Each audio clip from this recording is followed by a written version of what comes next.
All right, ladies and gentlemen, I hope you had a wonderful day.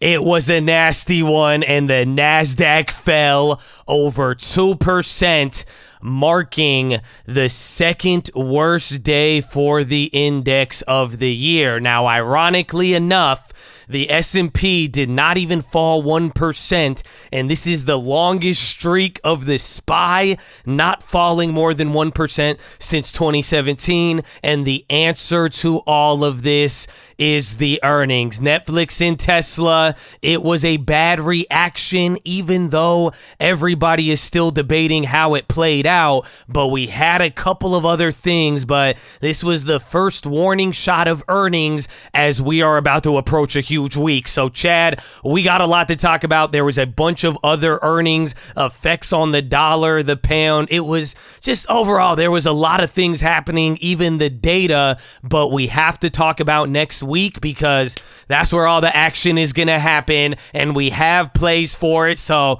we're just talking next weekend plays, and then it's game time, Chad Adonia. So drop your thumbs up on the video. Make sure you're subscribed. I was going to give you guys one of the Thursday videos. I was going to do either long-term options, and even then we made a couple of these earnings option trades, and I think we should go over them today because people are asking, well, do you buy them now? And actually what you should be watching for is the upside. I don't care about the direction. We are playing the IV. So we're going to go over all that. So like the video, all that, the stream, the good stuff, but where do we start for today? My goodness. So here is the market. You see it all. The big story was the NASDAQ. We did have data in the morning, and there was an effect with the bonds, with the data. You could try to argue it, but I'm telling you, it was all about the earnings. Netflix down 8.5%, 8.9. Tesla wasn't even that bad in the morning, and then they ended up closing down 10%. This is now the first negative earnings reaction,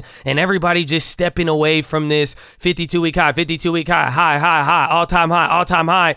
Things were getting very bullish, and the question we kept asking, can these earnings companies continue to rocket up after running up so much into earnings? So after the reports, we didn't see anything stellar, even if they came in line. That was kind of the fear that we got here today. But I will tell you, all of the companies next week, if they report, then we're probably going to be good to go, and you might see these guys catch up. So there was a lot of earnings in the morning. It all boiled down to these companies going down. That's why you saw an outperformance in tech going down, but there was a bunch of other things that happened. There was TSM. This is for the chips. They actually lowered their guidance, and they came out bad with things. I even said, I'm surprised the AI boys aren't more worried about that, but the counterexample is last earnings, TSM didn't even guide up even before NVIDIA did. So it was interesting, but there was that news. IBM was bad. On the reverse side, you had good news out of JNJ. They did good. They raised up. Healthcare was an outperformer. If you didn't notice today, the Dow Jones was actually in the green. And this is what I was saying, and even coming into this week, we're probably going to be able to move a lot, but I really wouldn't panic until we get all of what we're going to get next week, even if we drop 100 points. I mean, that was your high like 2 weeks ago. That was like all-time highs. So in a weird way, I still think things would be good if that was the case. And the reason is simply because people are rotating, and that's probably what they will do. And depending on how the earnings play out for next week and then Powell, they will continue to do so. So you might watch the market move around, but it doesn't always mean it's panic. If I could give you a very important lesson, take a look at UUP. That's the dollar. You should know IEF there for the bonds, or TLT. And then you could even look at commodities as well. And even in the process of the market going down, find out what's leading the market, and then you'll see things like today.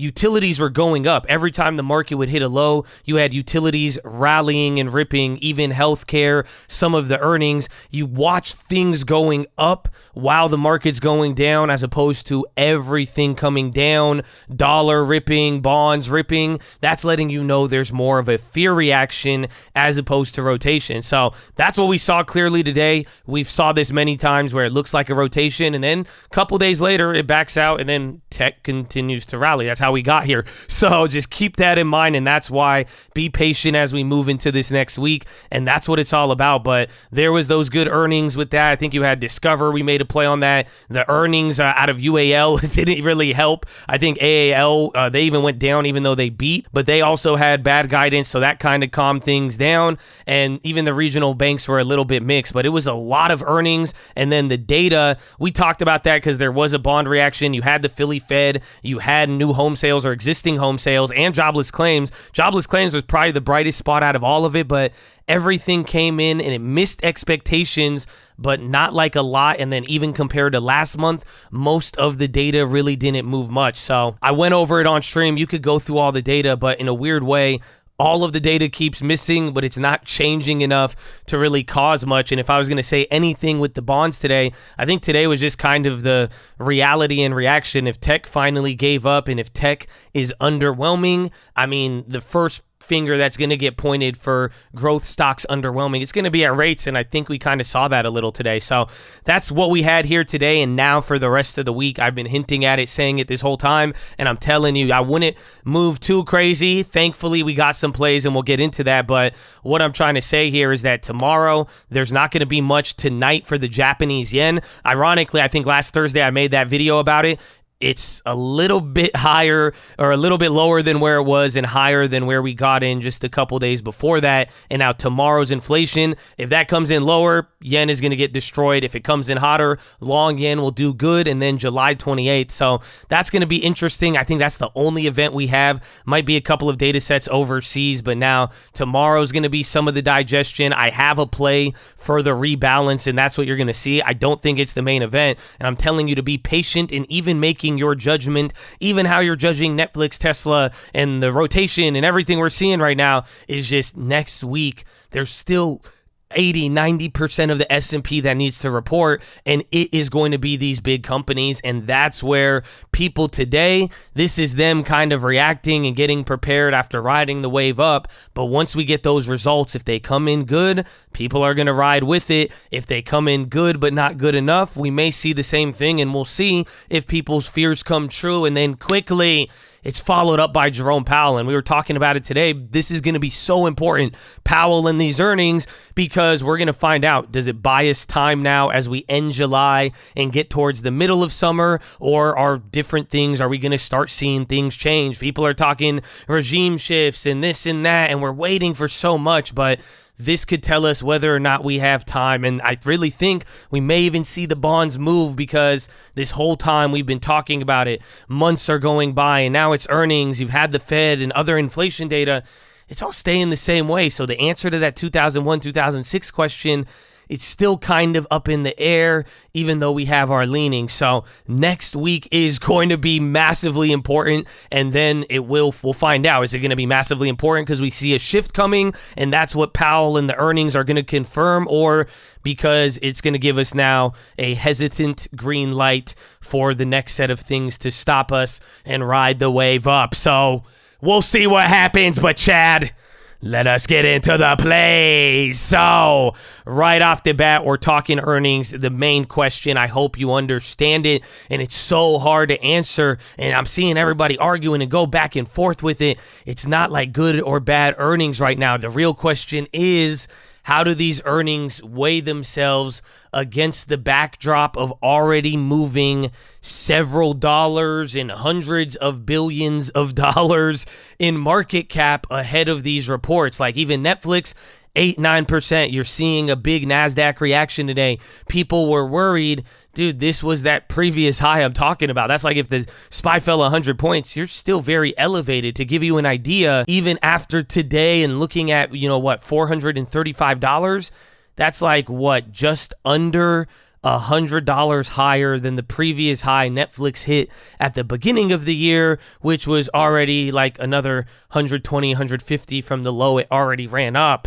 So that's the real question, and that's what we're going to find out here very shortly. You just got to make it through tomorrow and don't go too crazy. But now for the plays, if you remember the beginning of the week, we brought up three $300 put plays, and I was talking about the earnings run-up play, and it is a gamble, but I just said, hey, I think it's a good time because the premiums were very low.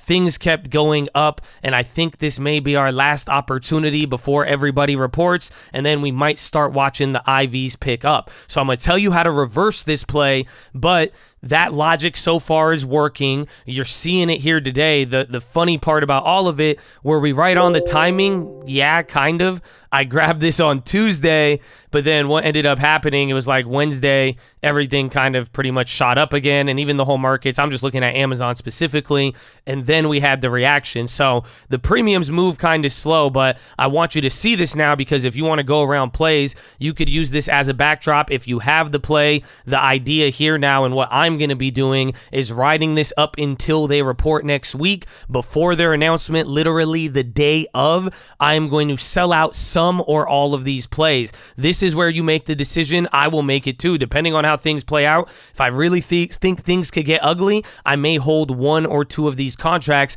as I bought several. These were the out of the money cheap plays. We are going for the IV, but the logic would be right before the earnings, right before the market close, I'm going to sell out of these and close out, and hopefully as people start to adjust responding to earnings now, we start to watch the premiums go up. Oh, where'd it go? So this is what I wanted to show you. We grabbed it that last Tuesday. The Amazons, those are in the green. We bought these at 29 cents. They're trading here at 41. The Googles did very well. We bought these at 34. They went up to 64, or a little bit lower than that. And then the Metas, these ones were a little slow. They barely went up. And then I added a Microsoft play the day after, but I bought that before the news. So this is the only one that is down so far. So pretty much now, after today, and if you compare it to if you wanted to grab puts for earnings and then getting ready for next week and all the big earnings, this is really showing you, it looks like Microsoft puts are the cheaper ones, Meta's a little bit cheaper, they gain premium, and now Google and Amazon, those are starting to run hot a little bit, or at least for the ones out of the money. Again, the insurance protections, especially after people are watching 9% drops on good earnings or debatable ones, that's what would make people kind of flock to that. So that was the whole strategy. That's what we did. But now you don't always have to go to the downside. So I went to the downside in this case because every single day leading into all of these, we were going up. We were setting new highs. I mean, we grabbed it on Tuesday. It was like right off of the previous high. Then it hit another one and then came down. I only went with the puts because if you go in, that's why I'm showing you where these premiums were at. All of these companies were borderline at the floor around like Tuesday or Wednesday, and then we were getting into this schedule. So it's different for like Microsoft a little bit, but now you don't always have to go to the put side. And if you want to see if we do start going down and there's time for earnings and you could still squeeze the IV, look for the call side. And we talked about this today, what you want to look for. Make sure it covers the date. You could look for the out of the monies, but one thing you really want to be focusing on is their premium, though. The difference was when we grabbed the puts, they were kind of at the lows. So compare some of the call prices to last week. You'll see they haven't even fully capitulated, even though the puts are up. This dynamic is how when you get to the day before earnings, it's like puts and calls are both expensive. That's what we're trying to play. So if you do want to play it for the call side, just be mindful of the premium, both relative and how you feel, and then set up accordingly. So that's the play. That's what I'm going to be looking at. It's good timing. We grabbed all of them, and now we could kind of ride out most of the big dogs except for Apple, and we'll see how they play, and we'll monitor. And then again, we have the yen for tomorrow, and I did make plays. I bought the dip on Discover earnings flip play. I think I grabbed 100 shares there, like 106, so it dropped a little bit, but they fell 15%. I think it's going to have a little bit of the tweaking out a little bit, but we could find out. I think if it does break 97, though, the downside risk is pretty crazy. I was talking about that a little bit, and then I did make a flip on Google, or I'm still holding it there, and I plan on getting out of it tomorrow. I don't think I'm going to hold that. They had some like generative AI news today, or something about like software integration as a service. I don't know, but no real reaction, but I think I could get out of that, but I took some damage today. Oh, and I forgot to add this one in after I started filming, so however this transitions is going to be mad awkward, but then the Broadcom rebalance trade, this is the one I wanted to talk about because I took a simple $60 lotto, and if you are not aware what the rebalance is, on Monday they will be completing this special rebalance that has either never happened in history or has happened like 2 times, either like 2005 or 2011. I've heard like 15 different reports at this point, but what is going to happen is that certain stocks will have have their weighting on the NASDAQ 100 increased, and then the top 7 and others will have their weighting reduced. So Broadcom, they are going to have the biggest weighting increase, and why this is a lotto play is come Monday or end of Monday when that's supposed to be completed, we may see some crazy pops if there is still anything else that needs to occur in terms of rebalance. So it probably won't happen. That's why I'm calling it a lotto, but I spent $60. I grabbed the 1020. They went down even too, so maybe I'll grab another one, but probably not. Just keep it there. We get lucky by Monday. It's a next week, $60. We'll see what happens. So yeah, now back to your regularly scheduled programming. Other than that, got my earnings plays, riding out the yen. The corn play I'm still in. Things came down a little bit, but I think either tomorrow or Monday we'll have a better idea, or I'll close. So hopefully we see you on stream. And I think that's pretty much it. Still in my 2-year and then waiting for the next step. So I hope you're ready, but that is your watch list, ladies and gentlemen. Make sure hydrate, healthy, ready to go. Make sure post your watch list. Make sure we see you there in the morning. I need the armor on. I need the helmet shining. I need you to remember to fight the things that come automatic. The things automatically, that's usually nature, but I'm just saying weeds grow automatically by nature. So you got to fight it if you want something great, but even better for you, every moment passes, good and bad. No moment has ever stayed, so don't ever forget that. And I hope you expect something new and prepare for it. Oh, stop it, Chad. But get ready. It's fully earning season. I hope you're ready. It's already excited. And let's go. We have the plays. We have everything. It's all you need. So I love you, Chad. God bless you. Thank you all for everything. And I will see you in the morning. Let's close out the week. Amen. Amen. That's it, man. That's where, look, a new horn. It hits, too. It's so clean. It's smooth, you know. Oh, they don't feel. Oh, I hope I didn't. Okay, horn.